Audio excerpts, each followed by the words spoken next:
폴란드가 한국의 전차와 자주포, 경공격기 등 최첨단 무기를 20조 원이나 구매했습니다. 한국 방산업체로서는 잭팟이 터진 거죠. 한국 역사상 최대 규모의 무기 수출이면서 유럽과 북대서양 조약기구, 즉 나토에 처음으로 무기를 판매한 사례가 나왔습니다. 이번에 폴란드가 구매를 결정한 무기는 한국의 K2 전차, K9 자주포, FA-50 경공격기입니다. FA-50 경공격기는 개량형으로 48대를 주문했고 K2 전차 980대와 K9 자주포 648매를 구매했습니다. 무기 계약을 위한 기본 계약은 폴란드 국방장관과 총사령관 등이 참여한 가운데 한국에서는 한국항공우주산업, 현대로템, 하나디펜스 등이 참여한 가운데 이루어졌습니다. 한국은 그동안 방산산업에 큰 돈을 투자해왔습니다. 바로 위에 북한도 있고 주변에 일본, 중국 등이 맞닿아 있기 때문에 무기 개발에 소홀히 할 수 없었던 거죠. 하지만 한국의 무기 개발 기술력은 전 세계에서 인정받지 못했습니다. 특히 유럽에서는 단 한 번도 한국의 무기를 구매하지 않았는데 이번 폴란드의 결정으로 한국은 유럽에 무기 수출을 사상 처음 성공시켰습니다. 폴란드 자체적으로도 최근 몇 년 사이 외국에서 무기를 들여온 계약 중 이번이 최대 규모의 딜이라고 밝혔는데요. 마리우시 부아슈차크 폴란드 부총리 겸 국방장관은 지상 공중전력의 공백을 채워야 했는데 기술, 가격, 도입 시기 등을 고려했을 때 한국의 무기 체계가 가장 적합했다.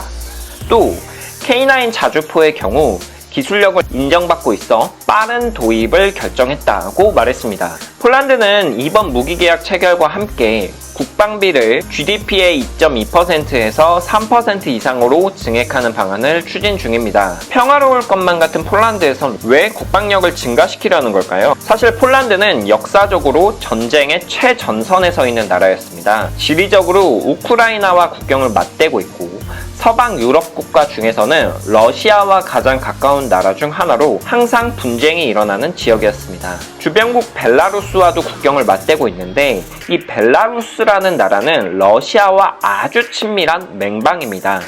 러시아가 우크라이나를 침공하면서 야심을 드러낼 때 폴란드 입장에선 러시아 침공이 남의 일이 아니다. 우크라이나를 넘어 우리 폴란드까지 쳐들어올 수 있다 라는 생각을 했습니다. 이 때문에 우크라이나 난민을 가장 많이 수용하고 가장 많은 무기를 지원한 국가가 바로 폴란드입니다. 폴란드는 우크라이나의 전차 240대를 포함해 가장 적극적인 지원책을 펼쳤지만 러시아와 우크라이나 전쟁이 장기화하면서 오히려 폴란드의 국방력에 문제가 생겼습니다.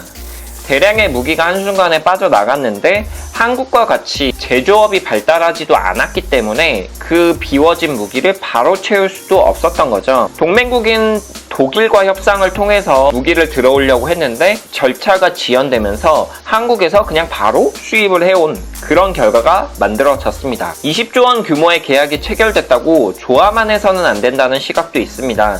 폴란드가 우크라이나에 무기를 지속적으로 공급하고 있다는 건 전 세계가 다 알고 있는 사실이죠.